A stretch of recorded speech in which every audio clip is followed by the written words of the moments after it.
بسم اللہ الرحمن الرحیم۔ کشمیر ڈیجیٹل کے ساتھ میں ہوں آپ کا میزبان حق نواز مغل۔ ناظرین، آزاد کشمیر میں الیکشن کی آمد ہے اور الیکشن کا بگل بج چکا ہے۔ تمام سیاسی جماعتیں پارلیمانی بورڈز تشکیل دے چکی ہیں۔ پارلیمانی بورڈز کے سامنے ٹکٹ ہولڈرز جو ہیں، ٹکٹ کی درخواستیں جمع ہو رہی ہیں۔ جو لوگ الیکشن لڑنا چاہتے ہیں، جو امیدوار ہیں، وہ اپنے اپنے حلقوں سے درخواستیں دے رہے ہیں، انٹرویو ہو رہے ہیں۔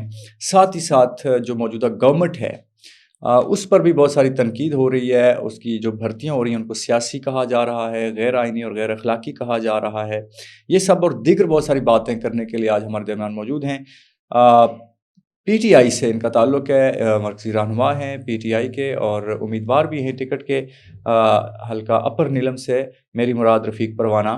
آج ان سے پوچھتے ہیں کہ یہ سب کیا ہے اور کیوں ہو رہا ہے۔ جناب رفیق پروانہ صاحب، سب سے پہلے تو آپ کو آج اس پلیٹ فارم پر ہم خوش آمدید کہتے ہیں۔ جی شکریہ۔ پروانہ صاحب، یہ بتائیے گا کائنڈلی کہ گزشتہ دنوں پی ٹی آئی نے ایک پاور شو کیا آزاد کشمیر کے اندر، اس کو مختلف حلقوں کی جانب سے کامیاب پاور شو بھی کہا جا رہا ہے اور مختلف حلقوں کی طرف سے اس پر تنقید بھی کی جا رہی ہے اور اس کو فلاپ پاور شو بھی کہا جا رہا ہے۔ سب سے پہلے تو یہ بتائیں کہ being a P T I worker آپ اس شو کو ان حالات میں کیسے دیکھتے ہیں؟ بسم اللہ الرحمن الرحیم۔ سب سے پہلے حق نواز مغل صاحب آپ کا شکریہ، کشمیر ڈیجیٹل کا شکریہ کہ آپ تمام سیاسی جماعتوں کو برابری کا وقت دیتے ہیں اور اپنا موقف پیش کرنے کے لیے ایک پلیٹ فارم فراہم کرتے ہیں۔ آپ نے آغاز کیا کہ پاکستان تحریک انصاف نے جو حالیہ پاور شو کیا مظفر آباد میں، جس میں ہمارے یوم تاسیس تھا پاکستان تحریک انصاف کا، اور ہمارے معزز مہمان سی ایم کے پی کے سہیل آفریدی صاحب تشریف لائے تھے، اور اس میں جو آپ کہہ رہے ہیں کہ دونوں اطراف سے اس کی تعریف بھی ہوئی اور ناقدین نے تنقید بھی کی۔ دیکھیں، سیاست میں یہ دونوں چیزیں ہوتی ہیں۔ میں پی ٹی آئی کا کارکن ہوتے ہوئے اگر کوئی ہمارا اس طرح کا پاور شو ہو جو حقیقتاً فلاپ ہوا ہو، میں تو اس کو بھی فلاپ نہیں کہوں گا، لیکن یہ تو روز روشن کی طرح عیاں تھا کہ ایک ایسے وقت میں جب پاکستان تحریک انصاف پر عرصہ حیات تنگ کیا جا رہا ہے، پاکستان تحریک انصاف کے ساتھ ریاست بھر میں غیر منصفانہ سلوک کیا جا رہا ہے، ظالمانہ سلوک کیا جا رہا ہے، ہمیں سیاسی سپیس نہیں دی جا رہی اس طرح، اس کے باوجود مظفر آباد میں ریاست کے دارالحکومت میں اتنا بڑا پاور شو اور کامیاب پاور شو اس بات کی دلیل ہے کہ پاکستان تحریک انصاف کی جڑیں عوام میں موجود ہیں۔ وہ کسی بھی انتخابی عمل میں بڑھ چڑھ کر حصہ لیں گے اور انشاءاللہ ایک سرپرائز دیں گے۔ جن لوگوں نے اس پہ جیسے آپ فرما رہے ہیں کہ تنقید بھی ہوئی، بالکل تنقید جائز ہوتی ہے، کرنی چاہیے، لیکن وہ تنقید برائے تنقید تھی۔ ہمارا وہ پاور شو اس تنقید کا خود جواب تھا کہ آپ کو تل دھرنے کی جگہ اپر اڈا میں نہیں مل رہی تھی۔ ہم نے محنت کی اس پہ، ہم نے لوگوں تک پہنچے اور لوگوں نے ریسپانس دیا، ہم لوگوں کے شکر گزار ہیں۔ آپ دیکھ رہے ہیں کہ اس حالات میں اس وقت ریاست میں پاکستان پیپلز پارٹی کی بظاہر حکومت ہے، نون لیگ بھی حکومت کا حصہ ہے، اپوزیشن میں صحیح، بظاہر اپوزیشن میں حکومت کا حصہ ہے، تو ان دو پارٹیوں میں سے کوئی اتنا بڑا شو کر کے دکھائے نا، ہم نے کر کے دکھایا۔ آپ نے کر کے دکھایا۔ آپ کا تعلق جو ہے وہ حلقہ اپر نیلم سے ہے، جہاں پر شاہ غلام قادر صاحب ایک امیدوار ہیں، میاں وحید صاحب پاکستان پیپلز پارٹی سے امیدوار ہیں۔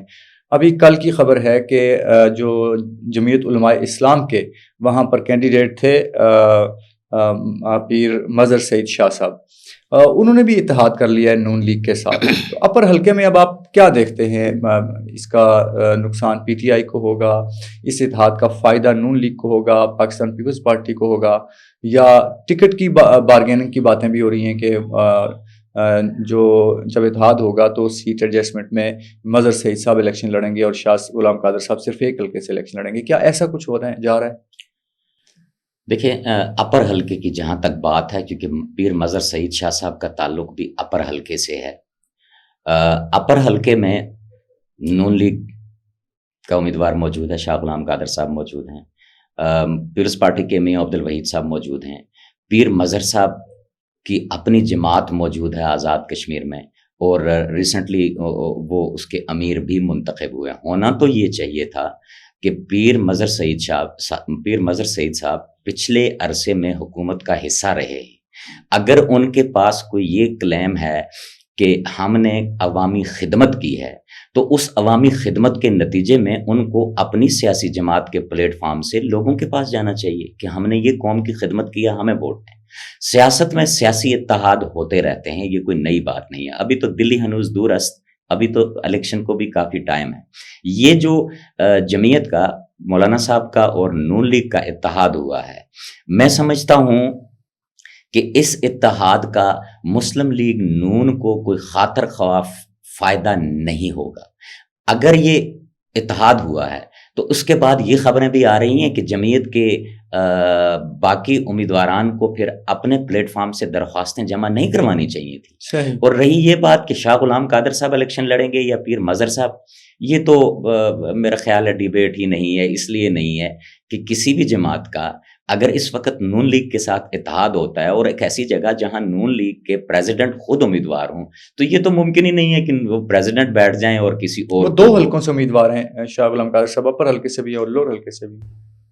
جی، دونوں حلقوں سے امیدوار ہیں۔ ابھی ان کا پرائم حلقہ اپر حلقہ ہے اور پیر مظہر سعید شاہ صاحب، پیر مظہر شاہ صاحب کا بھی اپر حلقہ ہے، جی، لوئر حلقہ ان کا نہیں ہے۔ جی، میں اپر حلقے کی بات کر رہا ہوں کہ اپر حلقے میں تو اوبیسلی شاہ صاحب خود ہی امیدوار ہوں گے۔ ٹھیک ہے، جمعیت ان کے ساتھ اتحاد میں جائے گی تو شاید ان کو ایک special segment of the society کا ووٹ گریب کرنے میں کوئی مدد مل سکے، لیکن over all in the larger aspect اگر دیکھیں تو یہ کوئی اتنی بڑی بات نہیں ہوگی اور یہ اتنا امپیکٹ آئندہ الیکشنز پہ نہیں ڈالے گا۔ اچھا، بھرتیاں ہو رہی ہیں، پاکستان پیپلز پارٹی کی گورنمنٹ ہے، میاں وحید صاحب بھی اپر حلقے سے لڑ بھی رہے ہیں، سینئر موسٹ منسٹر بھی ہیں اس وقت۔ ابھی تک وہ اپنے خاطر خواہ کام جو ہے بیوروکریسی میں دیکھیں آپ یا دیگر جگہوں پہ دیکھیں، اپائنٹمنٹس میں دیکھیں، وہ کروانے میں ابھی تک کامیاب ہیں۔ اور ابھی جو بھرتیاں ہو رہی ہیں، اسکیل 1 تا 15 کا جو اسٹے سپریم کورٹ نے جو ڈیسیژن دیا کہ ان پر بھی اوپن میرٹ ہوگا اور ان پر بھرتیاں، پہلے پابندی تھی، اب پابندی اٹھ گئی ہے۔ دھڑا دھڑ بھرتیاں ہوں گی پاکستان پیپلز پارٹی میں، بے تحاشا سیٹس خالی ہیں، اسامیاں خالی ہیں، اس کا فائدہ پاکستان پیپلز پارٹی کو نہیں ہوگا؟ دیکھیں، پاکستان پیپلز پارٹی کے پاس یہ جو ہانی مون پیریڈ ملا ان کو گورنمنٹ کا، ایک تو یہ ان کی محنت سمجھیں یا لک سمجھیں، مل گیا۔ اس میں ان کو یہ کرنا چاہیے تھا کہ وہ مختصر وقت میں لوگوں کے اس طرح کام آتے کہ بظاہر دکھتا کہ انہوں نے لوگوں کے کام کیے ہیں، ایسا تو نظر نہیں آ رہا۔ جو آپ مثال پیش کر رہے ہیں اس پہ بہت سارے کنسرنز جو ہیں۔ معزز عدلیہ کا حکم اپنی جگہ، میں ذاتی طور پر بطور سیاسی کارکن یہ سمجھتا ہوں کہ درجہ چہارم کی جو پوسٹیں ہوتی ہیں ان کو اوپن میرٹ نہیں ہونا چاہیے۔ اس لیے نہیں ہونا چاہیے کہ درجہ چہارم ایک یونین کونسل کے اندر کی پوسٹ ہوتی ہے اور وہ نائب کاسد، چپراسی اور یہ چھوٹی پوسٹیں ہوتی ہیں۔ آپ اگر یونین کونسل کے اندر بھی آپ بھمبر سے بندہ اٹھا کے نیلم لگائیں اور نیلم سے اٹھا کے بھمبر لگائیں تو وہ تو فیزیبلٹی نہیں بنتی۔ تو پیپلز پارٹی اس وقت کوئی کسی تعمیراتی پروجیکٹ پہ کام کر رہی ہے؟ نہیں۔ تعلیم کی بہتری کے لیے کوئی کام کر رہی ہے؟ نہیں۔ کیا کر رہی ہے؟ صرف لوگوں کو اندھا دھند بھرتی کر رہی ہے، اور وہ بھی ان پوسٹوں کے خلاف کر رہی ہے کہ جن میں سے اکثریت کا وجود ہی نہیں ہے، نہ ان کا بجٹ ہے، نہ ان کی کوئی ہوم ورک ہے، تو جسٹ لالی پاپ ہے، یہ فی الوقت لالی پاپ ہے، یہ فی الوقت لالی پاپ۔ جی لالی پاپ۔ تعلیمی پیکج بھی تو انہوں نے اناؤنس کیا ہے ابھی گورنمنٹ آف جے کے نے۔ تعلیمی پیکج 2015 میں بھی آیا تھا، کیا ہوا اس کے ساتھ؟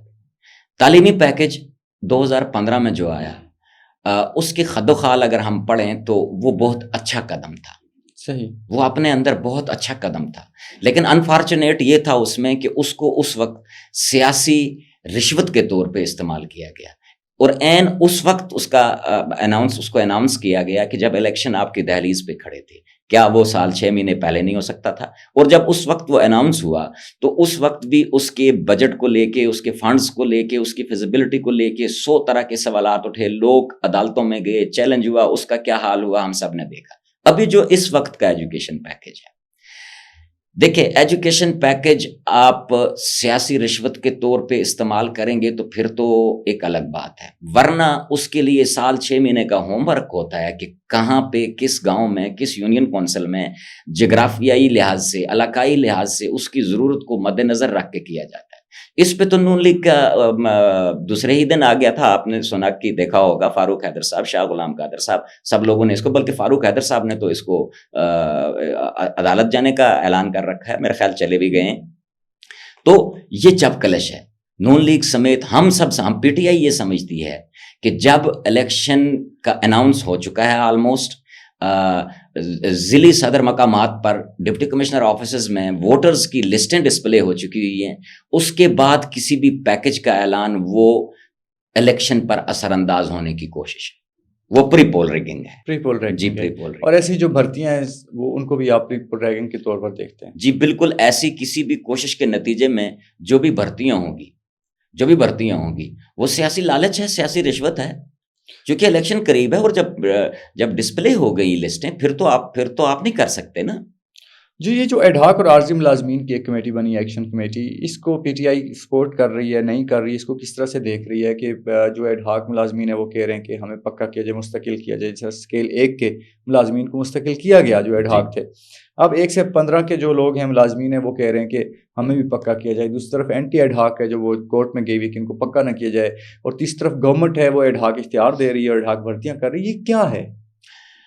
اچھا, یہ جو ایڈہاکزم ہے بیسیکلی ایڈہاکزم کسی بھی سسٹم کا ایک پیراسائٹ ہوتا ہے that licks the basics of that system and weakens that system.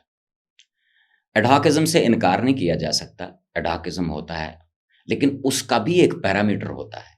ہمارے ہاں جو ایڈہاکزم ہے اس کا کیا پیرامیٹر ہے؟ 18 سال, 20 سال, 10 سال. اور جی آپ دیکھ لیں, اگر اس میرٹ پہ آپ ایڈہاکزم کریں گے تو یہ ایڈہاکزم نہ ہوا, یہ فیورٹزم ہوا. اور آپ کہہ رہے ہیں کہ اسکیل 1 کے لوگوں کو مستقل کیا گیا. دیکھیں, پی ٹی آئی کا اس پہ پہلے دن سے بہت کلیئر کٹ سٹینس رہا ہے. وہ یہ ہے کہ ایک تو جو لوگ بھی آپ نے لگائے ہوئے ہیں, آپ نے خود اس کے لیے کرائٹیریا سیٹ کیا ہوا ہے کہ 10 ایئرس یا آلموسٹ ایج کی بھی ایک لمٹ ہے, کم از کم اس کے اندر جو فال کرتے ہیں ان کو آپ اس وقت فارغ کریں گے تو وہ جائیں گے کہاں؟ وہ چولہے تو بند ہو جائیں گے. دوسری طرف تو آپ قوم کو, عوام کو کوئی اور دے نہیں رہے ہیں, تو ہمارا جی بالکل ہم ان کے ساتھ ہیں کہ یہ ان کے ساتھ زیادتی ہو رہی ہے. ہم اس چیز کے خلاف ہیں کہ آپ یہ پالیسی ہی اپنا لیں کہ آپ ایڈہاکزم پہ لوگوں کو بھرتی کرتے جائیں اور جن کا مستقبل ہی کوئی نہ ہو وہ آپ ریاست پہ بوجھ بڑھا رہے ہیں, کم نہیں کر رہے. اچھا پروان صاحب, آپ ٹکٹ کے خواہش مند بھی ہیں, پاکستان تحریک انصاف کے اپر حلقے سے آپ ٹکٹ کے امیدوار بھی ہیں کہ آپ کو ٹکٹ ملے, آپ اس کی درخواست بھی جاؤں. پارلیمانی بورڈز بن رہے ہیں, ہم دیکھ رہے ہیں کبھی زرداری ہاؤس میں, کبھی رائے بنڈ میں, کبھی کہاں انٹرویو ہو رہے ہیں, کبھی کہاں ہو رہے ہیں. پی ٹی آئی کا بھی ایک پارلیمانی بورڈ ہے, مسلم کانفرنس کا پارلیمانی بورڈ ہے. سیاسی جماعتیں عوام کے لیے ہوتی ہیں اور کارکنوں کے لیے ہوتی ہیں. مہنگی فیسیں رکھی ہوئی ہیں ٹکٹس کے لیے, اور عجیب و غریب ایک صورتحال ہے. ایسے میں آپ خود کو کہاں دیکھتے ہیں کہ کیا پاکستان تحریک انصاف میں بھی ٹکٹ کے جو فیسیں ہیں وہ زیادہ ہیں, عام جو کارکن اس سے زیادہ ہے, نہیں ہے؟ پیپلز پارٹی کی اس سے کم ہے, نون لیگ کی اس سے زیادہ ہے, کم ہے, یا مسلم کانفرنس کی؟ کیا آپ اس کو دیکھتے ہیں؟ دیکھیے, پارلیمانی بورڈ تو بن رہے ہیں, اور پارلیمانی بورڈ جب ظاہر بات ہے الیکشن ہونے ہیں تو پارلیمانی بورڈ تو بنیں گے, وہ ایک جمہوری عمل ہے, بننے چاہیے. میں آپ کی اس بات سے 100% متفق ہوں کہ پارلیمانی بورڈ لوگوں کو مواقع دینے کے لیے ہونا چاہیے, نہ کہ ان کو ان مواقع سے محروم کرنے کے لیے. مثلاً ابھی Noon League, Peoples Party, P T I, مسلم کا سب جماعتیں ظاہر بات ہے بورڈ بن رہے ہیں, بن بھی گئے ہیں. 2-2.5 لاکھ فیس رکھی گئی ہے پارٹی کے ٹکٹ کو اپلائی کرنے کے لیے. یہ زیادتی ہے, اپلائی کرنے کے لیے یہ زیادتی ہے. یہ عام کارکن کا سیاست میں راستہ روکنا ہے. ہم نے ڈسٹرکٹ ہیڈ کوارٹر 8 مقام پہ ایک میٹنگ کی جس میں ہمارے سینئر وائس پریزیڈنٹ میاں شفیق جھاگوی صاحب شریک تھے, ضلعی صدر جناب میاں اخلاق رسول صاحب شامل تھے, ہم سارے کارکنان تھے. ہم نے وہاں سے بہت جاندار آواز اٹھائی کہ پی ٹی آئی اپنے پارلیمانی بورڈ کی فیسیں پہلے تو بالکل صفر کر دے, اگر صفر نہیں ہو سکتی تو کم از کم بہت کم رکھے تاکہ لوگوں کو مواقع ملیں. اور الحمدللہ ہم اس میں اس حد تک کامیاب ہوئے ہیں کہ اس وقت جو پارلیمانی بورڈ پی ٹی آئی نے بنایا ہے وہ سب سے کم فیس چارج کر رہا ہے. سب سے کم فیس. کتنی فیس آپ چارج کر رہے ہیں؟ میرا خیال ہے 75,000 ہے. 75,000 جی 75,000. تو آپ ٹکٹ لینا چاہتے ہیں؟ جی بالکل ہم اپلائی کریں گے پارٹی ٹکٹ کے لیے، باقی پارٹی فیصلہ کرے گی اور جو بھی فیصلہ شاہ کرے غلام قادر، میاں وحید، پیر مظہر سعید، عابد اندلیب، یہ سارے لوگوں کے ہوتے ہوئے پاکستان تحریک انصاف اپر حلقے میں ٹکٹ لے گی اور الیکشن لڑے گی. دیکھیں مرکز میں نون لیگ کی گورنمنٹ ہے. جی جی جی بظاہر حالات کتنے بھی گمبھیر کیوں نہ کیے جائیں، خود نہیں ہوئے کیے جائیں، پاکستان تحریک انصاف گراؤنڈ پہ سٹینڈ کرتی ہے. عمران خان کا نظریہ ہے کہ ہر آدمی کو، ہر کارکن کو برابری کی سطح پہ مواقع ملنے چاہیے، خواہ وہ ملازمت کے مواقع ہوں، سیاست کے مواقع ہوں یا زندگی کے کسی اور فیلڈ سے متعلق ہوں. تو اس لیے پی ٹی آئی کا خاصہ یہ ہے کہ یہاں چیزیں فکس نہیں ہیں. نون لیگ میں شاہ غلام قادر صاحب کے علاوہ کوئی درخواست جمع کرانے کی جرت نہیں کر سکتا، پیپلز پارٹی میں میاں وحید صاحب کے علاوہ شاید کوئی جرت نہ کر سکے. پی ٹی آئی واحد پلیٹ فارم ہے کہ جہاں سے ہر نوجوان، ہر کارکن کو برابری کا موقع آئے. پارٹی ڈیسائیڈ کرے گی، جس کے حق میں ڈیسائیڈ کرے گی انشاءاللہ اس کو سپورٹ کریں گے. بہت شکریہ پروان صاحب، wish you good luck for ticket, اور ہوپ سو کہ اللہ کرے آپ کو ٹکٹ ملے اور پھر دوبارہ آپ سے اس پہ بات ہو، آپ ٹکٹ لے کے آئیں. ناظرین، یہ تھے رفیق پروانہ جو تجزیہ کر رہے تھے سیاسی صورتحال کا آزاد کشمیر کے اندر، اور ینگ پولیٹیشین ہیں اور یہ اپنا موقف پیش کر رہے تھے اس ساری صورتحال پہ. اپنے میزبان حق نواز مغل کو دیجیے اجازت. اللہ نگہبان.